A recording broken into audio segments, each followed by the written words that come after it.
Hello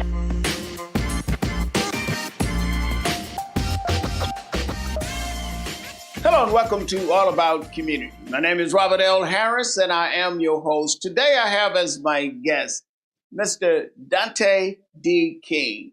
Mr. King has written a book which is very exciting, and I've had an opportunity to read the book. It's called 400-Year Holocaust: White America's Legal, Psychopathic, Sociopathic, Black Genocide, and the Revolt Against Critical Race Theory. What a title. But once you read the book, then you get a better understanding of what the book is all about and how he came to the conclusions that he came to. So welcome, Ms. King, to All About Community. Thank you so much. I'm glad to be here. You have done work with the city and county of San Francisco. Is that right? Yes. And what kind of work did you do with them? So previously I worked as the Director of Workforce Equity for the Department of Public Health, the San Francisco Department of Public Health and the Office of Health Equity. Prior to that, I was the Chief of Culture Equity and Employee Experience and Engagement for the Transportation Agency, the SFMTA. And then prior to that, I did a stint as a Human Resources Manager in the Department of Human Resources. Now let's talk a little bit about your background. Were you born and raised here in the Bay Area? Yes, I was. I was born in San Francisco at Mount Zion Hospital. Mount Zion Hospital. I remember Mount Zion Hospital because my wife did her internship at Mount Zion Hospital. Yes. Okay. And so now it's UCSF, right? Medical Center.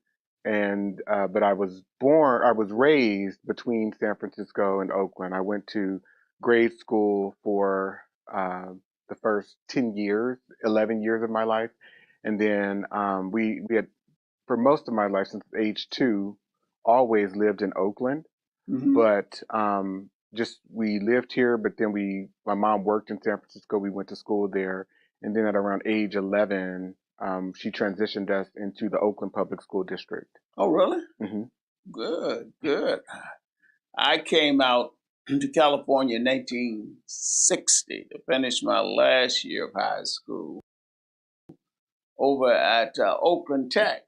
Wow. And that was exciting because I had come from rural segregated Arkansas and had never seen a white teacher.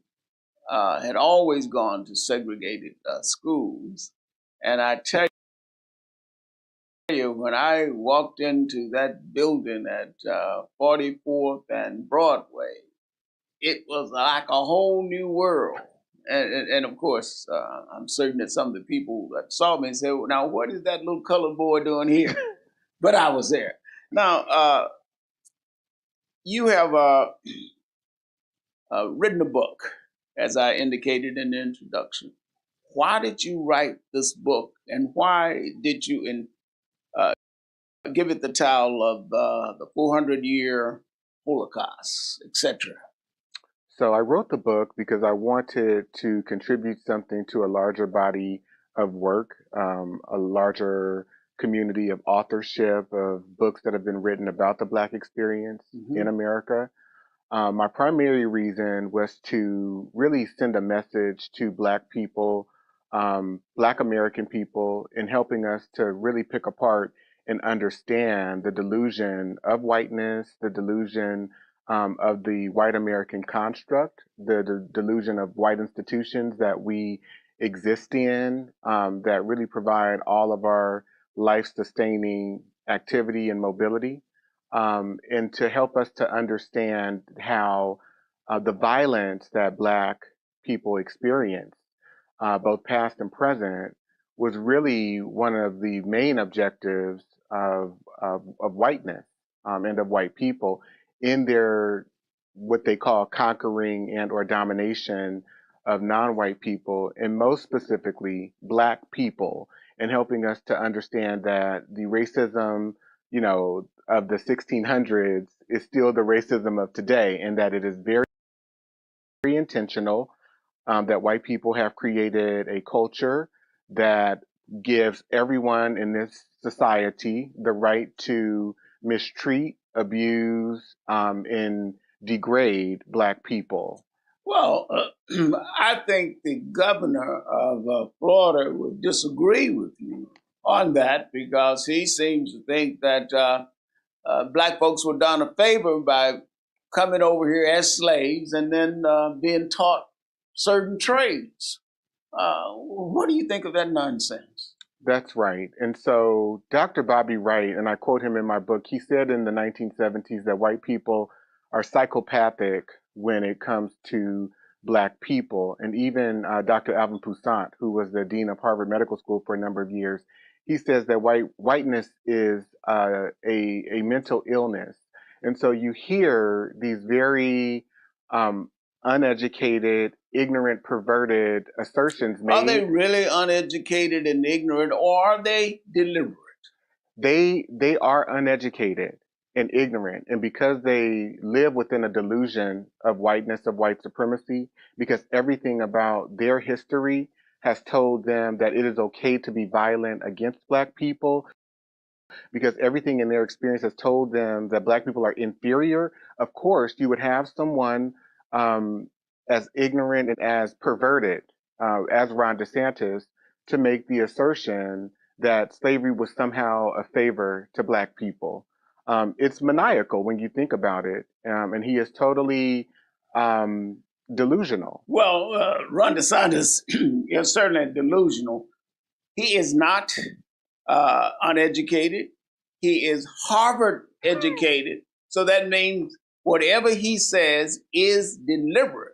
And it is designed to do precisely what it is doing to black folks. We're going to have to go to break, so don't touch that remote. We will be right back with All About Community. Again, my name is Robert L. Harris. I'm your host, and my guest is Dante King. Hello, and welcome back to All About Community. Again, my name is Robert L. Harris. I am your host, and my guest is Dante King. And he has written a book, and I think you can see it from your screen there. If not, the book is called The 400-Year Holocaust: White America's Legal, Psychopathic, and Sociopathic Black Genocide and the Revolt Against Critical Race Theory. And we know that there has been an assault upon critical race theory. Let me ask you, Mr. King, your book speaks to the perpetual racial genocide of blacks and the need to examine whiteness and anti-blackness as a disease. Can you explain what you mean by that? For sure. So when you look at the early 17th century, for instance, there are laws that speak intentionally to the intentional dehumanization of Black people that make it permissible for Black people to be raped, to be murdered, to be abused, and these rights are widely distributed throughout the colonies to the everyday European ethnic person that then begins to be characterized And or this was in labeled. the early 1600s, right? Yes, yes. And so these rights were given to every white person essentially. Um, Fast forward. Not because they deserved it, but because of solely because of the color of their skin. Is that right? Because of the color of our skin. And there are laws, there are statutes in the colonies that actually name, for example, complexion, that provided that if a non white person acquired a white person as a laborer, that white person would then be free because whites couldn't work for Black people. It made racial slavery based upon color. You hear, I mean, you see the word color used in many of the laws. Fast forward, though, you have, for instance, Ivy League institutions, academic institutions that then promote philosophers and what they would call scholars and scientists, academics who promoted theories about Black inferiority, such as polygenism, the science of phrenology, physiognomy. All of these sciences promoted the concept and the ideas that Black people were inferior. So this is these are philosophies that are touted as scholarship. And those philosophies, seems to me, have transcended from generation to generation and even until today. Absolutely. And so many of us have very warped, degrading, negative perceptions and impressions about what we associate as black or blackness. And these were um, creations of white people and white institutions. And even the idea that white people somehow are superior to black people in a context where they've created every institution to reinforce that perversion.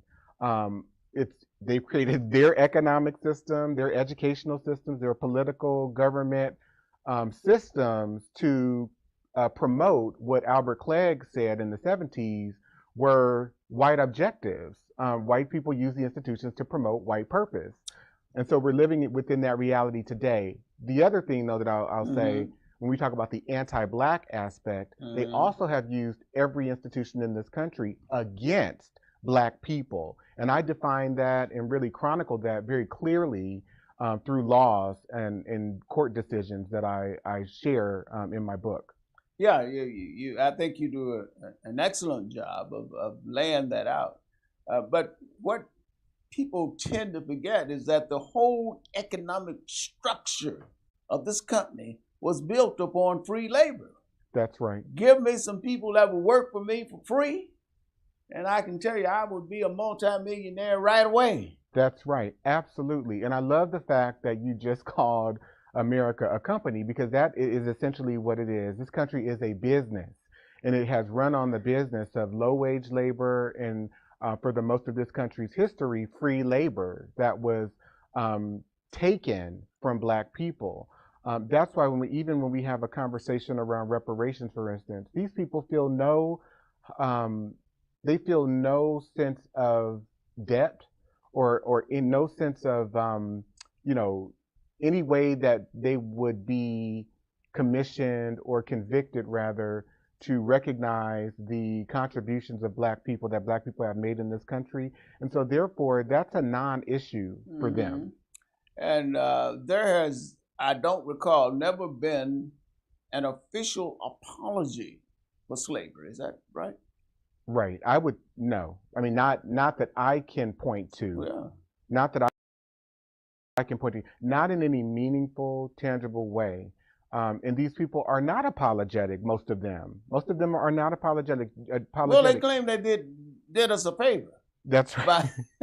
By enslaving us. I mean, I've never heard of such nonsense in my whole life. But again, the Republican Party, and just say it right out front, the Republican Party is embracing that notion. That's right. And if you are someone or a collective of people who come from a community where you've been socialized to have an absence of compassion, an absence of empathy, an absence of humanity, which are all qualities of most white people that I know that I've come into contact with and have experienced in my personal life as well as my career, then of course you could make the assertion or the notion, assert the notion that slavery somehow did black people a favor because everything that you think about black people and where we come from, who we are, what we represent, is rooted in an anti-black orientation. And that's absolutely correct because the theory behind some of this getting rid of critical race theory is that they don't want white folks to feel bad about what their ancestors have done. I think that's just crazy.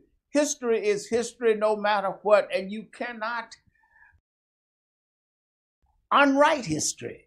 So don't touch that remote. We will be right back with All About Community. My name is Robert L. Harris. I'm your host, and my guest is Dante King. Hello, welcome back to All About Community. Again, my name is Robert L. Harris, and my guest is Dante King. Dante has written a book I tell you, it's a very powerful book.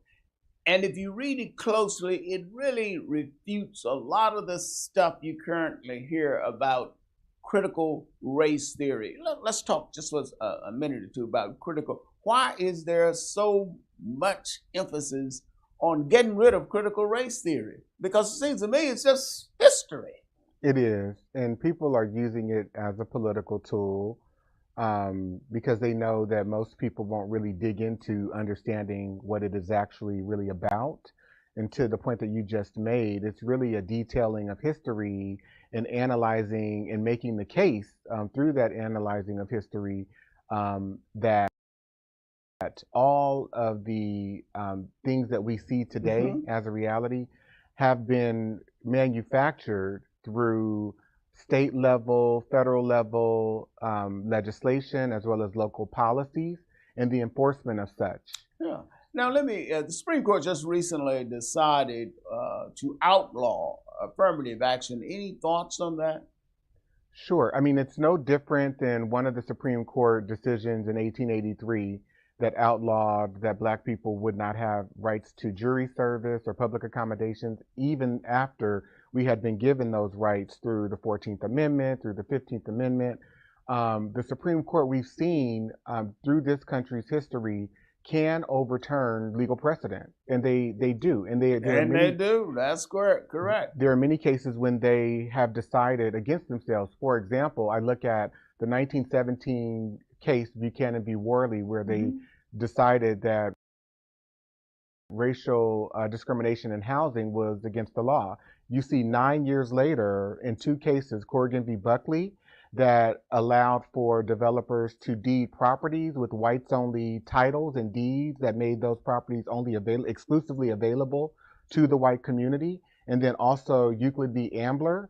In that case, that allowed cities and locales to zone whole neighborhoods by race. So whites can only live here, no Negroes allowed, no Chinese.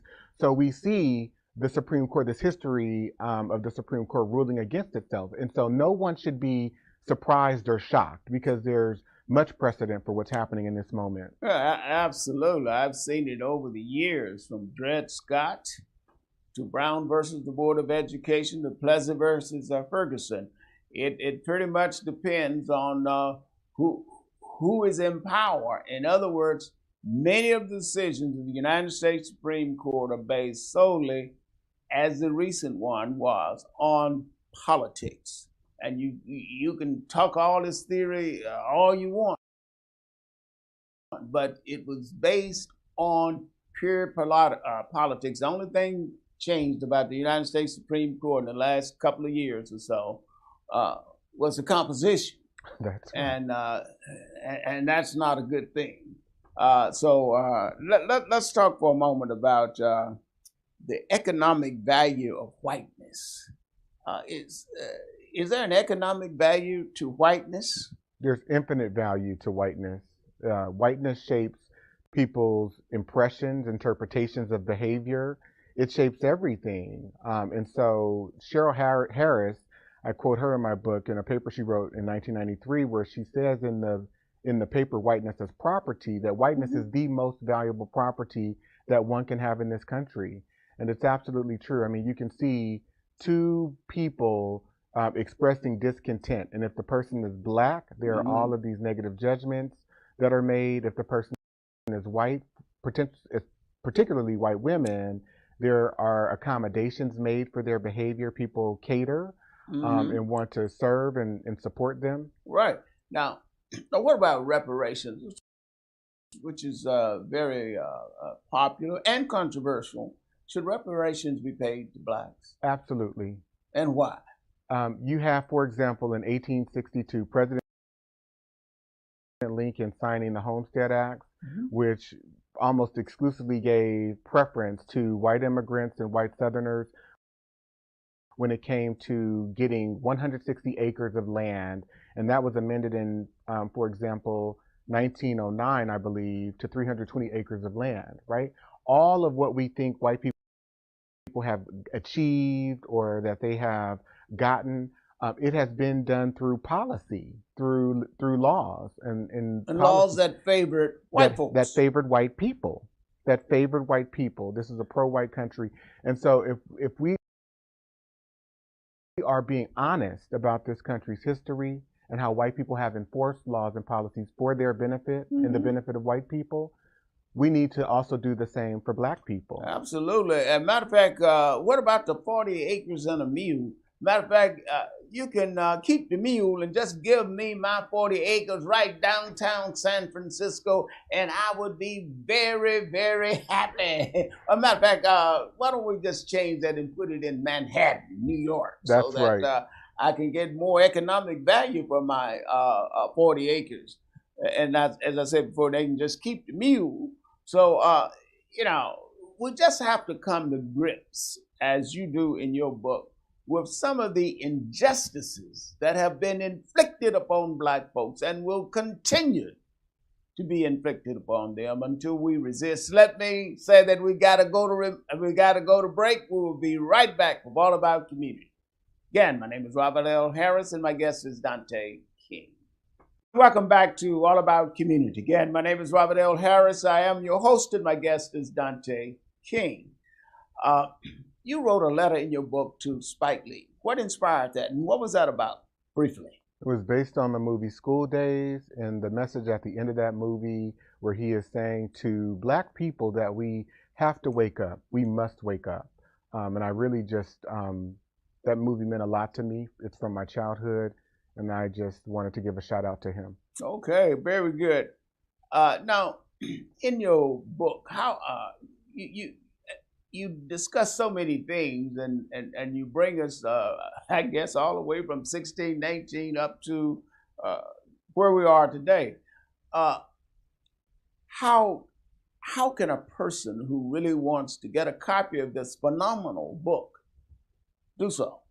Please go to Amazon. The book is on Amazon. It's also on Barnes and Noble. You can get it from any major global retailer. Please also go to my website, which is danteking.com, and you can purchase the book from there and also sign up for some of my newsletters and messages that I send out. And you do seminars, don't you? Yes, And yes. on the website, they can find out how to take advantage of some of those seminars. Is that correct? Absolutely. On my website, there's a contact page where people can reach out to me if you want to bring me to your organization, or if you want to invite me to do some work, some maybe even longer term work. In your book, you say it is the system that stacked against you. What do you mean by that? That this country was not made or set up for black people to succeed in any way, especially not to succeed in ways that white people have succeeded. And we have to understand our place here. And so therefore, And a good example of that is that black folks were prohibited from learning to read and write yes, absolutely. by statute, by law. Absolutely. And if you did so, they would, I mean, you could be severely punished. Is that right? I know it's right. Up to 20, 30 lashes in some cases. There were laws on the books that constituted that. There were even statutes in some states, such as North Carolina, that said if someone were promoting literature to abolish slavery, they considered that incendiary, that they would be subjected to the death penalty. Now, in a minute or less, can you look in that camera and tell us why it is so important for every black person to read your book?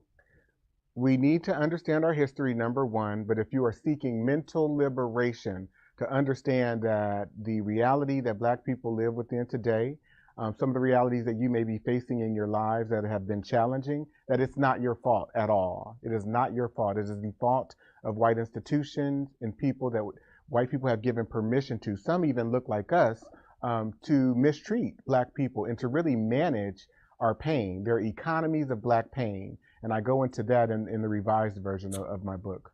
Well, unfortunately, we are running out of time, and our next guest is going to be Pamela Ferran, who is also a lawyer, and she is very active with the NAACP and others. So don't touch that remote. We will be right back with the next segment of All About Community. Again, I want to thank Dr. I'm going to give you the title of doctor because you sound like a doctor, Dante D. King, who is the author of this great book. Don't touch that remote. We will be right back with the next segment of All About Community. My name is Robert L. Harris, and my guest has been Dante